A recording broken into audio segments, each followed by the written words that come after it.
I'm going to call the meeting to order. Would you please rise for the Pledge of Allegiance? I pledge allegiance to the flag of the United States of America and to the republic for which it stands, one nation, under God, indivisible, with liberty and justice for all. Okay, 2 emergency exits on either side of the room. We're going to jump right into our public works session, and we're going to give an update on the search for our superintendent. So I'd like to reintroduce Debbie Raises from HYA, who's been working with us from our consulting firm. And we had her come about a month or so ago. So she's going to give us the results from our survey and focus groups. Hello, nice to see all of you. Tara, you want my coat? No, I'm good. I'm hot, actually. So I'm Debbie Raises with the firm of Hazard Young and Associates. We're a national superintendent search firm, and we've been doing focus groups in the district now for several weeks. And Judy Ferguson is the other consultant doing the search. And so some of you might have met Judy, some of you might have met me. So I just wanted to go over the process first, just to remind you of what the process is for the search. It started with a planning meeting with the board, and then Judy and I have been in the district. I was in the district several days at the end of September. Judy was in the district in the beginning of October, and then I came back. We hope to pick up some more faculty members at the end of the last couple of weeks in October. So we've done a lot of focus groups, and you'll see the numbers in just in a couple of minutes. But we've met with a lot of people. We take all that information, we put that into the report that you'll hear tonight. It's also a written report, and it will be on your website within the next couple of days, as well as the survey, which a lot of you filled out. We had a very good response to the survey as well. So all of that will be up for you to see. We take all that information, and now is the time that Judy and I really go through some great applications, as well as really heavily recruit. And that's why you hire us, really, is to find the best possible people to present to the board as possible candidates for your next superintendent. It is a confidential search. We've told every focus group, but we're going to say it again. It's a confidential search because particularly when, whether you recruit or someone applies, when it gets down to 2 or 3 people, and if it had become public, then 2 very good people won't get the job, and then they become hurt in their district. They become lame ducks in their district. And so really good people don't want to put themselves in that position. So to get the quality of people that Rockville Center should get and expects to get, you really do have to do a confidential search, which means that the board is the only one that will be interviewing the candidates, and only the candidate, the one candidate then, will be announced. And that should happen by no later than the end of the winter. And I don't mean to be so vague about it, except that when you're dealing with weather and you're dealing with people, dates, you should never give a firm timeline for a search. But the expectation is that the next superintendent would be in place by July 1st. So that's the process, and it's certainly moving along at a good pace, and we're very comfortable with that and getting some great responses. And one of the reasons that we're getting some great responses is to Rockville Center is, of course, Dr. Johnson, and Dr. Johnson's legacy of the incredible work that he has done in this district over so many years. When we call people up and start talking about Rockville Center, they say, "Oh, Rockville Center, Dr. Johnson, wow." And we heard that in the district as well, that there's just an amazing amount of great work that's been done in this district. And it's really an honor for us to be doing the search, and it's an honor for people to be considered for the superintendency in Rockville Center because of what's been going on with Dr. Johnson's legacy. So thank you very much, Dr. Johnson. So let's start. So the first thing we're going to review for you, and then again, as I said, all of this will be up for you to review on your own on your website in a couple of days, is the leadership profile report. All of you filled it out, or a lot of you filled it out. And it talks about the vision and the values, the teaching and the learning, the community engagement and management. It sort of separates it out into 4 different groups, and you'll see that.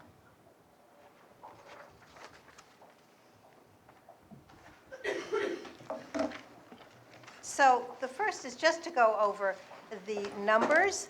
And the numbers, as we said, are very good. 521 people having filled out a survey. Oh, I did? Well, sorry. Thank you. You can keep me honest. 521 people to have filled out a survey is really excellent.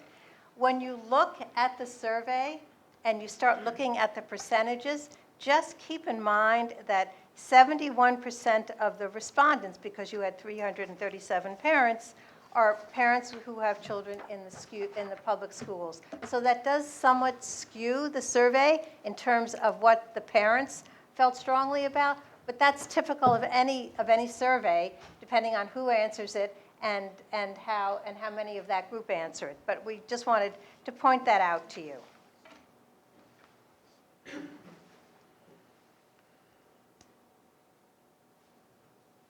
So you'll see that this question asked to put from 1 to 5, how would you rank what was happening in terms of what was going on in the district. And the overall quality of the education, 78% of the people who answered the survey said that they thought the quality of the education was a 4 or a 5. And that's quite impressive. And then you'll see in descending order what people thought in terms of the safety of the schools. And again, this is the overall number of 79% thought the schools were safe. And when you look at the survey in detail, it's broken up into the different groups. So you get to see how the different groups felt about it.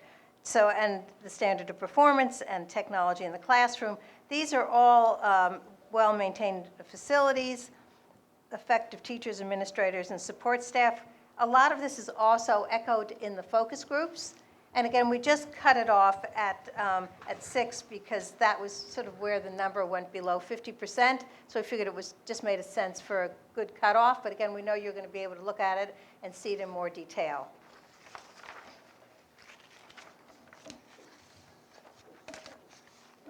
And then the next one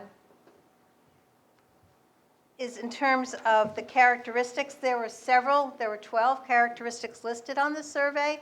And people were asked to take the top 4, their top 4. And so this is what that is. And again, we just took, in this case, we took the first 6 out of the 12 that were listed and listed them again in descending order. And to assume that the understanding of educational research and emerging best practices is something that one would assume that a Rockville Center parent and faculty and student group would want to see in their next superintendent. And sensitive to the needs of diverse student population, we'll talk about that again because that came up a lot also with the focus groups in terms of making sure that people are cognizant of how to address the needs of a diverse student population and making sure that that's happening now. I think there's concern about that, and so that did come up. And transparent communication, that's of course comes up. It comes up in almost every district. The one, and establishing high expectations. So there are a lot of really good positive things that come out in terms of these characteristics that again point to exactly what we heard in the focus groups. And then we go on now onto the focus groups.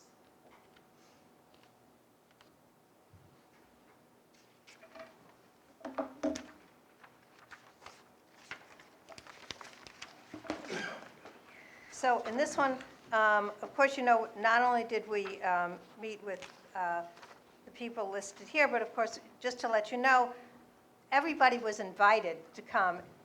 We sent out general invitations. We can't make people come, so these are the people that came to the focus groups. And you'll see that we met 153 people. That's a good sampling. What I always found was that if you meet 153 people, there are many, many more who feel the same way. These people just took the time to come, but they echo the sentiments of a lot of other people. And I think you'll see that, and it will probably ring true to you as well as you look at what people have said.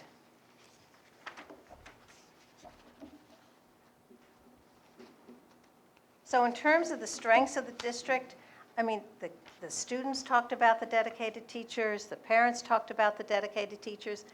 You know, you think it's a given. Don't take that as a given. It really, the strength of your district are your teachers, and people appreciate what your teachers are doing for your kids. And people talked about it all the time, as did the students, about the dedication of the faculty, how they would spend time with them, how they would give them extra time, and how much they appreciated those. So you have to just appreciate that all of these comments were taken from 153 people. This is not a scientific sampling. It is the opinion of your two consultants as we listen to everybody and think that these are the common strengths of the district. And again, the supportive community, high academic standards, long-standing reputation of excellence, academic success, and then a vision for inclusion and success for all. That's an interesting one because that comes up in a different way in terms of issues that people want to talk about. So the challenges and the issues. I mean, you've had some really difficult couple of years in terms of suicides. I mean, just so devastating for everybody.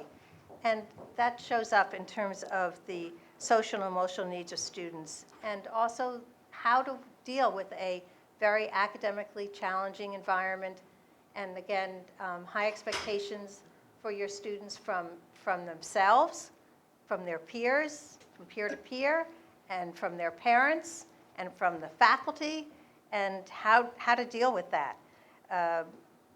Since you're also to start building a consensus regarding the vision of the future and to put that together with ensuring that current policies, programs, and services are best serving the needs of all students K-12. I think a lot of communities are dealing with vision and what the future should bring, and you roll that in with the social and emotional needs of students. It's a difficult time for a lot of districts, and I think you're going through that as well. And then I think that does talk to about how you have looked at the IB program over this year and what you're doing with it. And so I think it's a very interesting time for your district. And in terms of the autonomy and the individuality of each school, the elementary schools, and then trying to figure out how to articulate the curriculum between the schools and how much you want them to be similar and how much, but to keep their own identity. That's also a tough one. But again, it's a discussion that we had in many of the groups, and that people are looking for a little more consistency among the schools. But how do you do that and make sure that the schools still are who they are and what people like about them? So that's another interesting one. And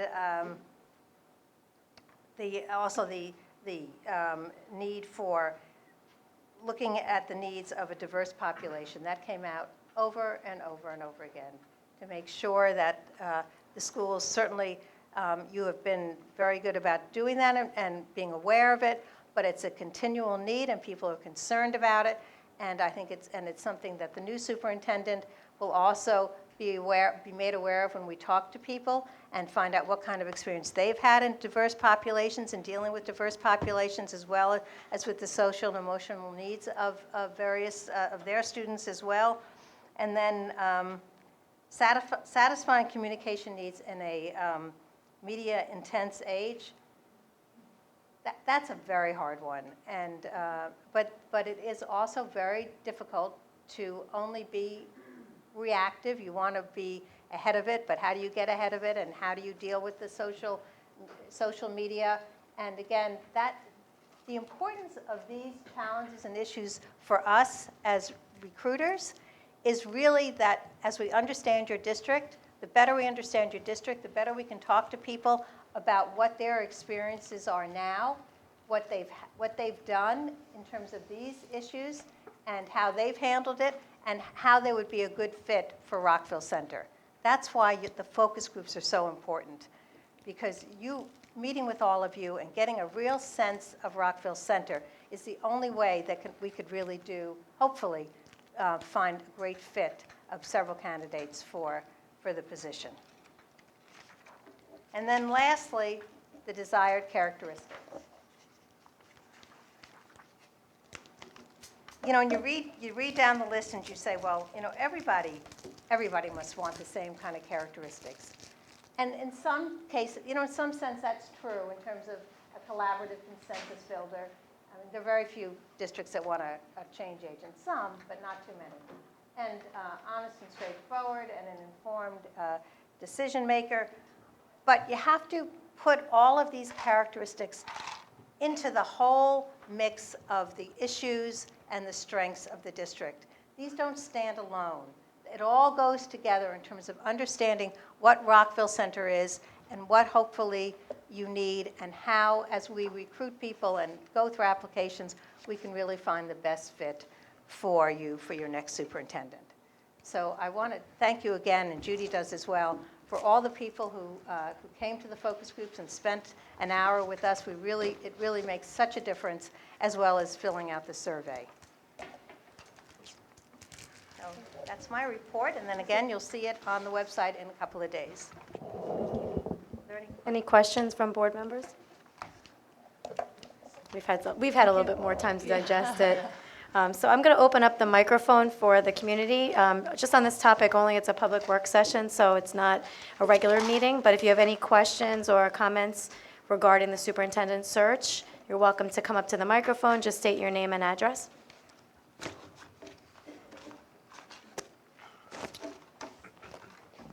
Good evening.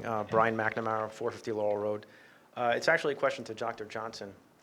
Can you speak a little bit about the politics involved with the role as it relates to Long Island and the state? I'm curious about that. It's a good question for us as well. Thank you.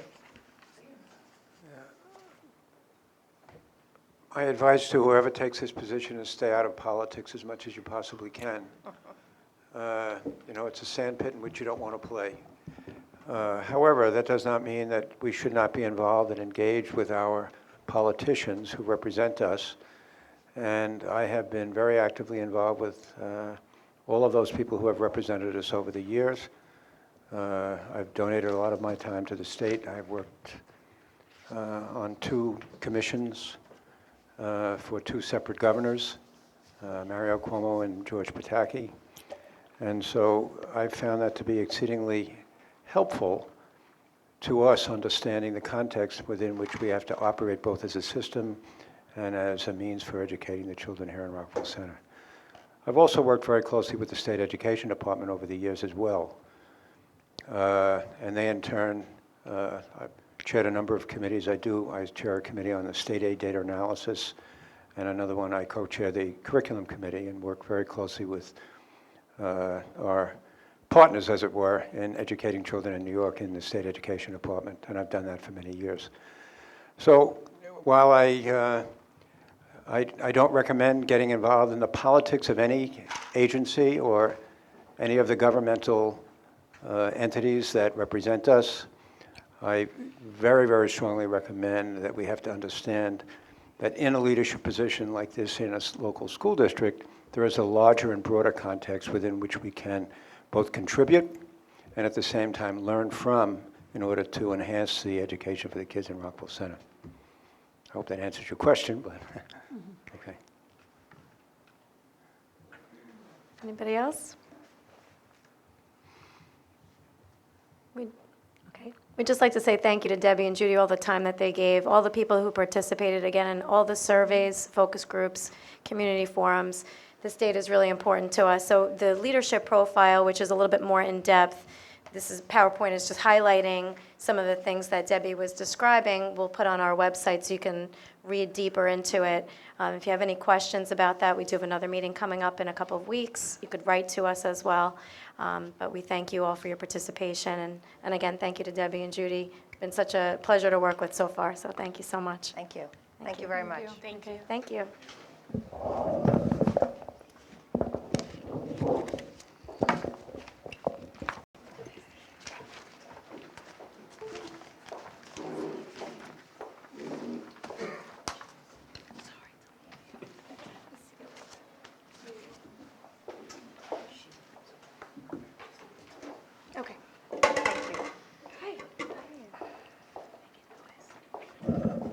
Okay, we're going to move on now to the school bus photo violation monitoring system.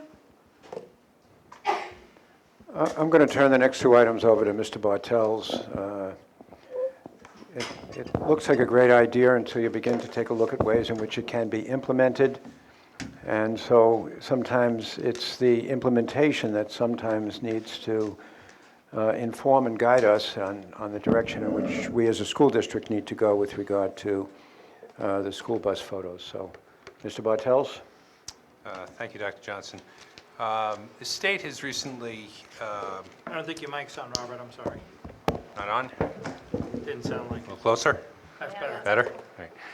The state recently enacted legislation for school districts and municipalities to implement what they're calling a school bus photo violation monitoring system. Basically what that's for is to catch drivers as they pass stop school buses with their stop signs out, which sounds like a great thing, but as only the state can do, they've made it very difficult to implement. So I'm just going to go through the process and what's required. So the first thing that has to happen is a local municipality, either the county or the town or the village, has to pass a local law establishing this program, which would allow us to do it. So it's not something we can just do on our own. We have to work with the municipality. The municipality would then enter into an agreement with the school district. The school district would be responsible for buying the cameras, having them installed, but the municipality would be responsible for reimbursing the school district for having that happen. And we have to come to some sort of an agreement on how those payments are made and how long it should take to get that accomplished.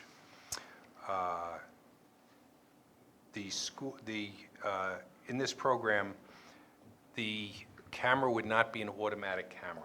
The camera would be required to be operated by the bus driver. So if a car is passing the bus, the driver would have to be alert to go and actually activate the camera. So it's not something that happens automatically, which then becomes both a contractual issue with the bus driver and the bus company, as well as a safety issue because the bus driver is supposed to be responsible for the students, not watching the cars going past the bus. So it becomes a little tricky.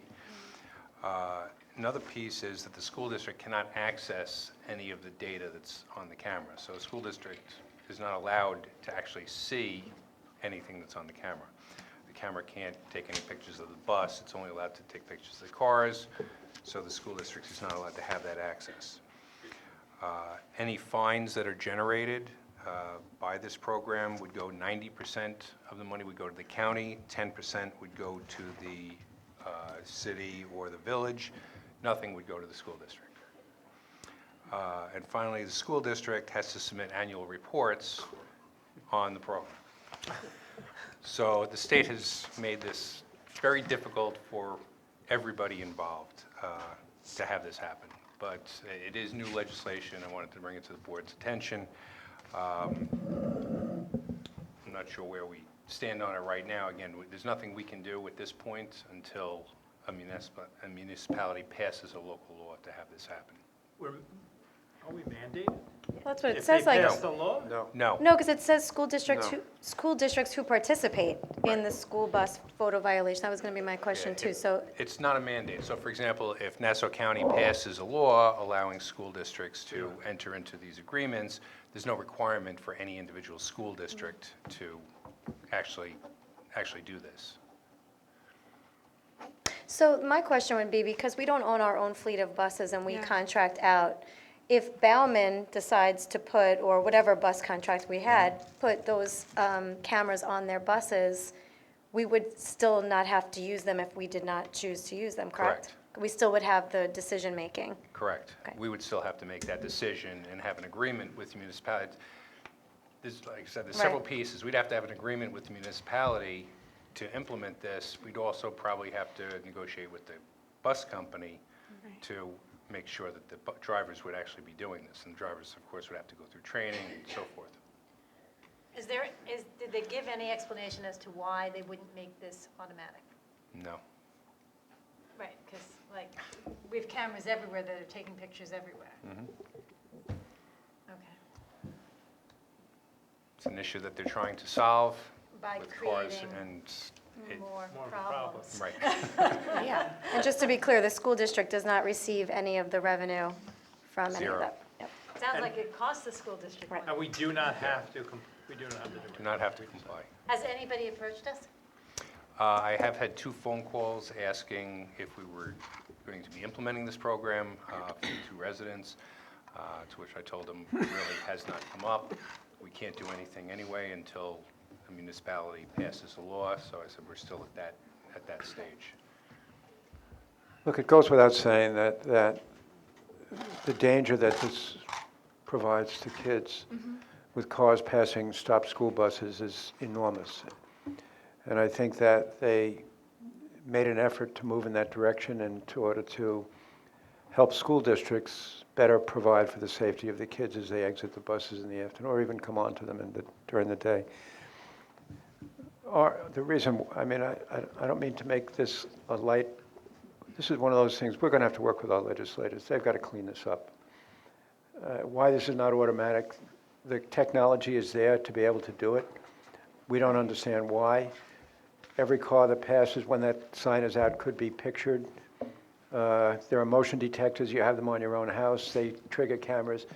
We don't understand why a bus driver who should be attending to the kids is in fact sitting there taking pictures. So there are a lot of anomalous situations here that really need to be attended to. We do meet later on in this year with our legislators. I think this is one of those items that we're going to have to bring to their attention. They can clean it up. Yeah. Yeah, it seems like it'd be safe right up till the time when the bus driver has to look and push the button and take the picture. Yeah, Yeah, look, the intent is good. Distracting. I think they recognize the problem. I'm not sure that the solution they put together to solve the problem is in fact appropriate. And they didn't consult us. So, I mean, you need to ask the people who are daily involved with providing for the safety of the kids, and we were not consulted. It was just done. Okay. Any other questions, board members? Capital projects?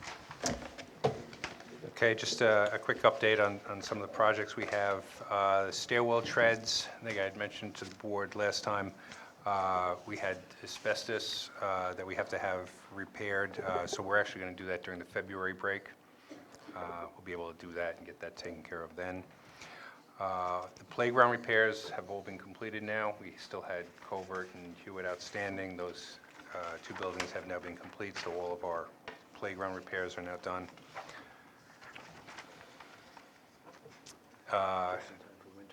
We had discussed in a couple of our buildings in Hewitt and Watson, we had large glass panels. We were looking at changing those out so that somebody couldn't just break the glass and walk into a classroom. We have some quotes on that.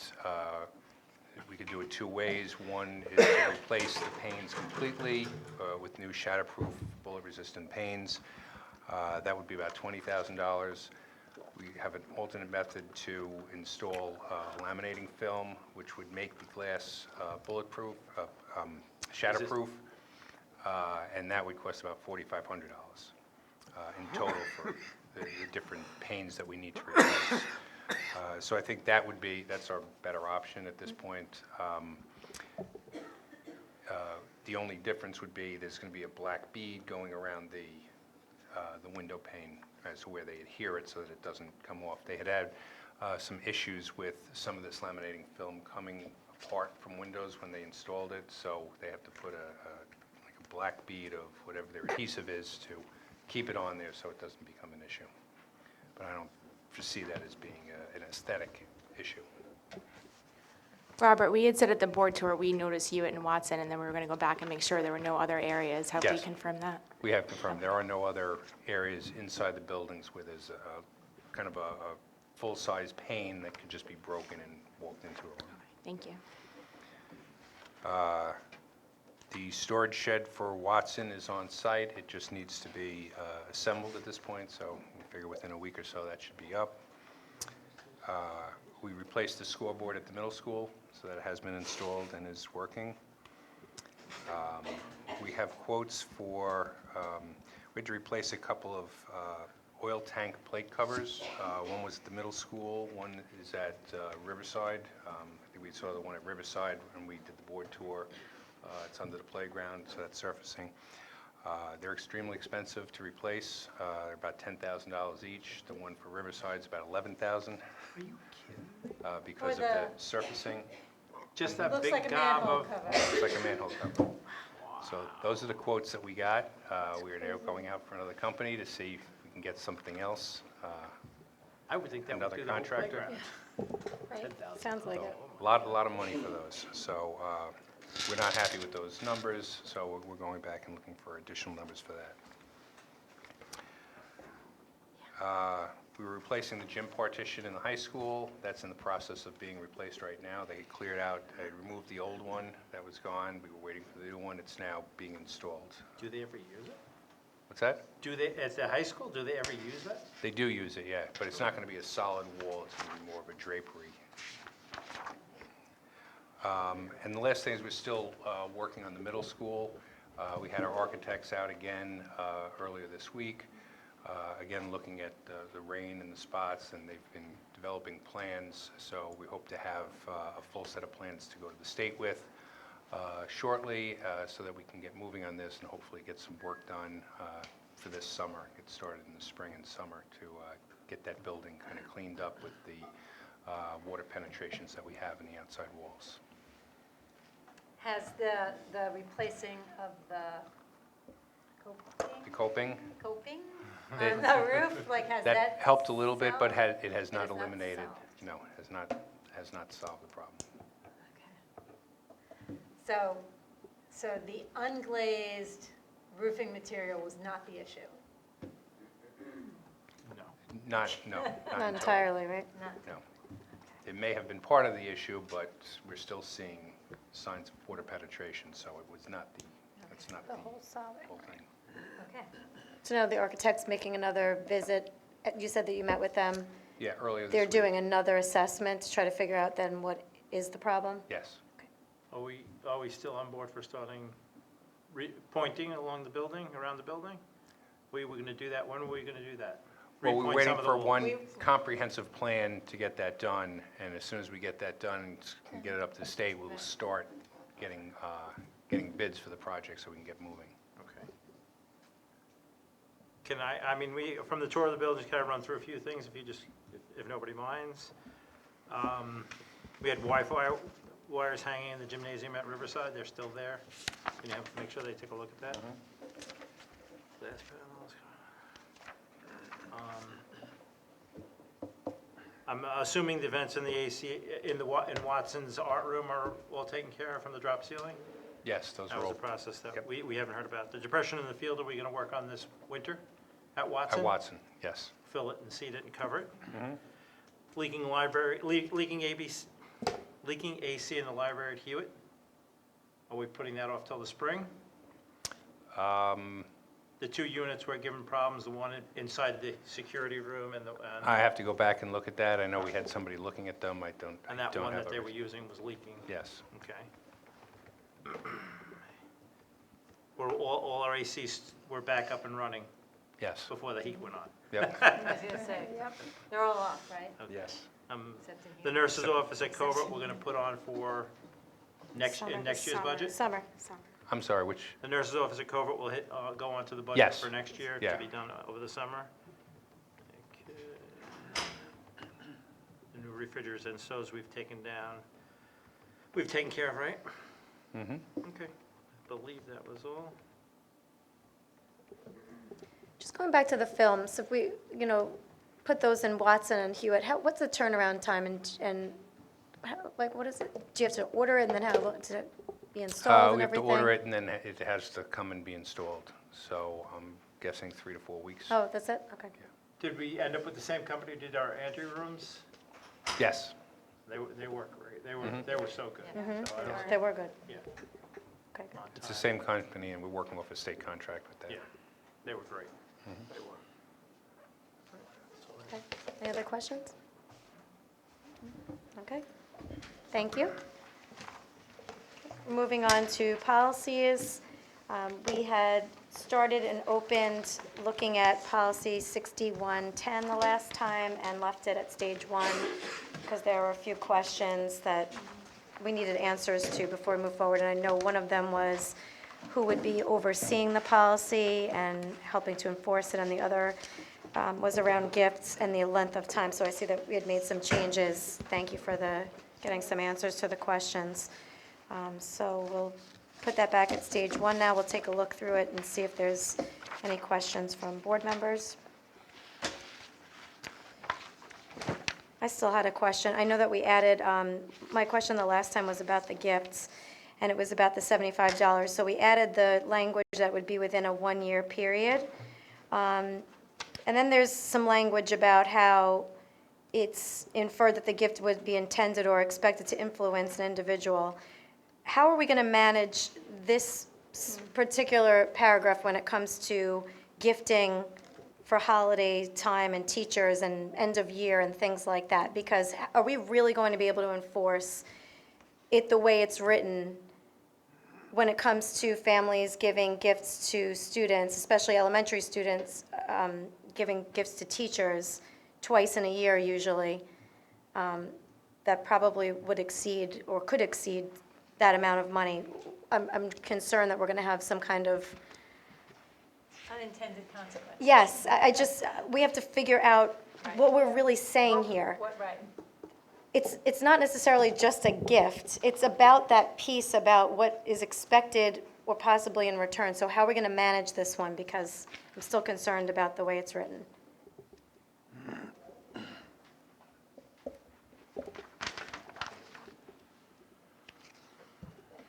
We, for the most part, have relied upon the teachers and/or the parents. We try to keep them informed about the limits, keep it within reason, and I'm not quite sure how to police something like this. The principals are very much aware of what the rules and guidelines are. I think the teachers are as well. I think there have been times where teachers have come forward and said they were very uncomfortable with something. It's rare. I think most parents understand it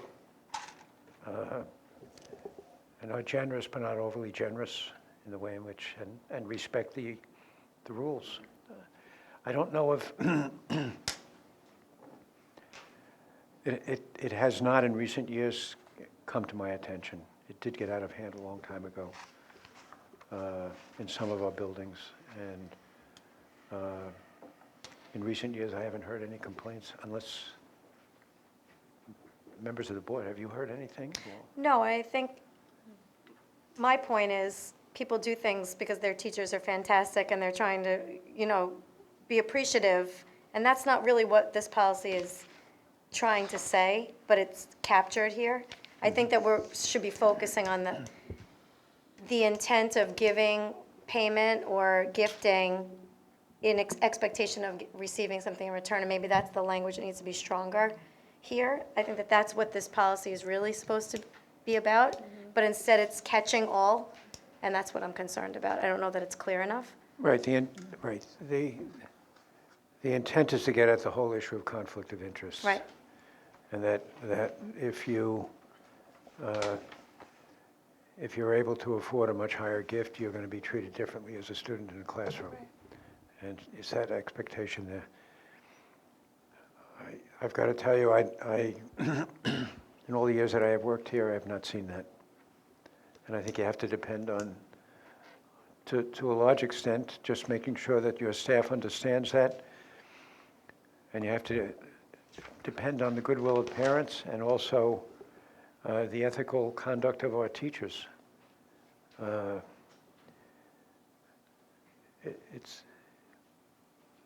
It's easily subverted, you know that.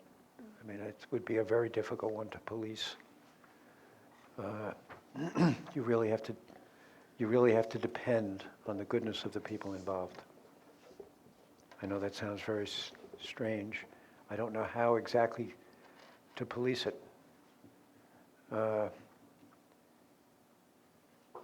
Any one of these rules can be can be subverted in some way or another. I would not want to see that happen. The idea is to communicate to our staff and make sure that they fully understand the import of this.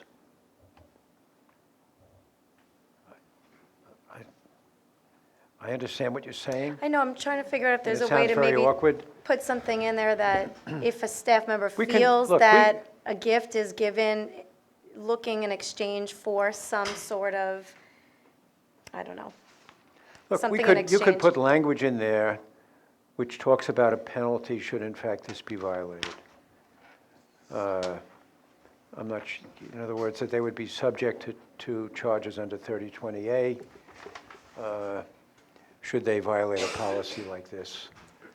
And, Or I'm thinking, but that I'm sounds- thinking of the reverse, though. Should we Yeah, give an outlet to staff members to raise if they feel that they've been gifted something in exchange for something? Who do they go to? Where are we protecting Oh, no, no, they staff? go to the That's- principal. Wait, no, they would go to the principal. Right, so maybe we should just add something like that. Oh, yeah, we could put language in there for that purpose. Yeah, that would be, no, I'm looking at it from yeah, you could probably put language in there to accomplish that. Okay. So just to follow up on that, my question was general in terms of how are we making sure that all staff and personnel are aware of this? So is principals reviewing this with their staff members every September, or just to make sure that we're capturing everyone, new staff included, just to make sure that they know that this is the policy once it's finalized? I don't know, I haven't looked at the minutes, but I know that the principals generally make sure that their teachers are cognizant of what this policy is all about. And the whole issue of gift giving comes up every single year, virtually in every building, particularly at the elementary level. Right, I think you're well aware of that. yeah. And if teachers are uncomfortable, they will go to their principal, to get back what Tara was just asking about.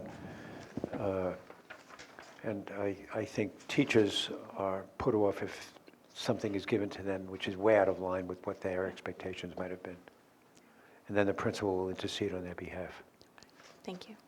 I think also, just to piggyback as well, is that as we are revising policies, I think it's really important that we have a policy in place that administrators are giving that to our employees and making sure that they're reading it and knowing what those policies are, because we're going to be changing a lot of policies throughout the year.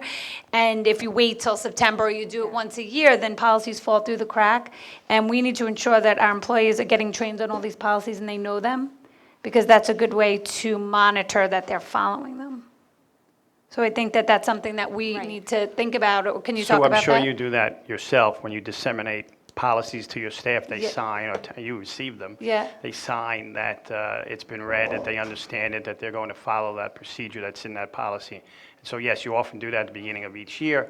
We can do that when there are changes during a year where we bring it to principals' attention and they can disseminate that to staff at faculty conferences and the like. And again, they would sign that they've received and understood that policy change. I think that's Thanks. very important. So do I.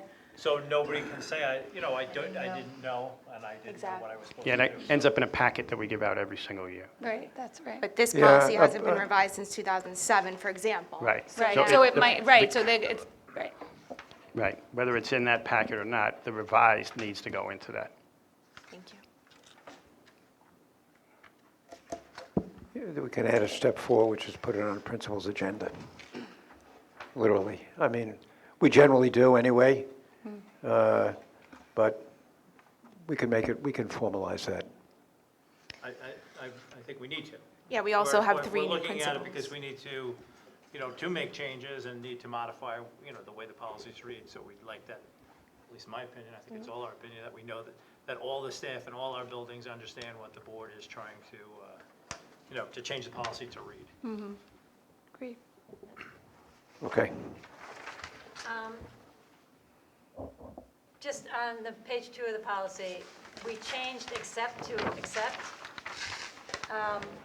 but now it doesn't read properly. It looks like we're missing a clause in that second paragraph where accept was changed to accept.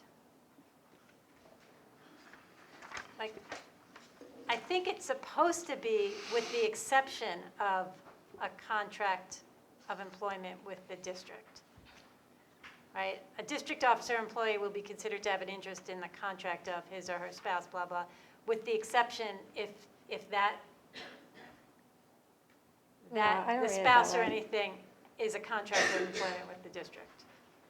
I don't read it that way. What, Because after interest in the contract of is a colon, right? right, So then it's his or her spouse, minor children, and dependents, if they accept a contract of employment with the district.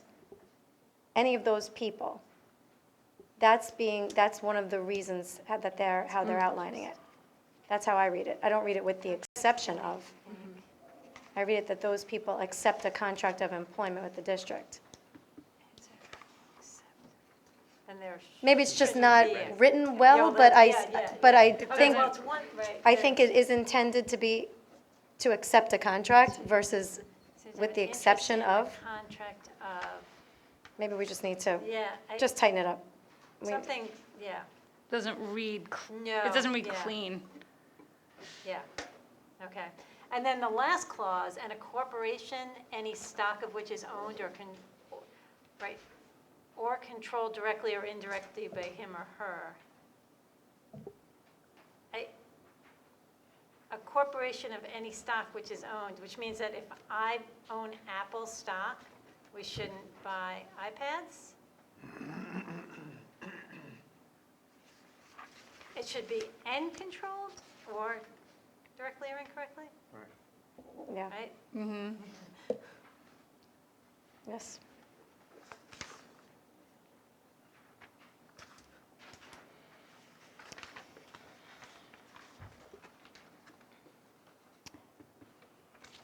At the end, it says, refer also to policy 2340, school board member ethics.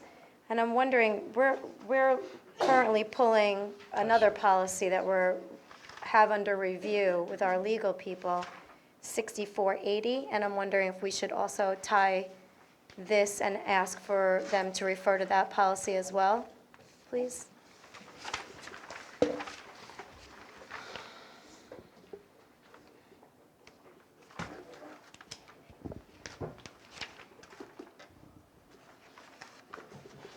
And just out of curiosity, where did the conflict of interest language come from? Because that's a huge section added. I get that from our policy. Okay, Just come by. thank you.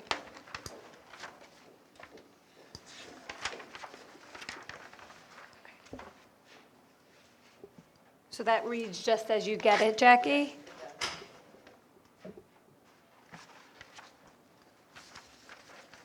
Okay, any other questions from board members on the policy? Are we comfortable moving it along this time to stage 2? We had some of our questions answered, just some tweaking maybe, but we can move it forward then? Okay, so we'll move it to stage 2 then. Thank you.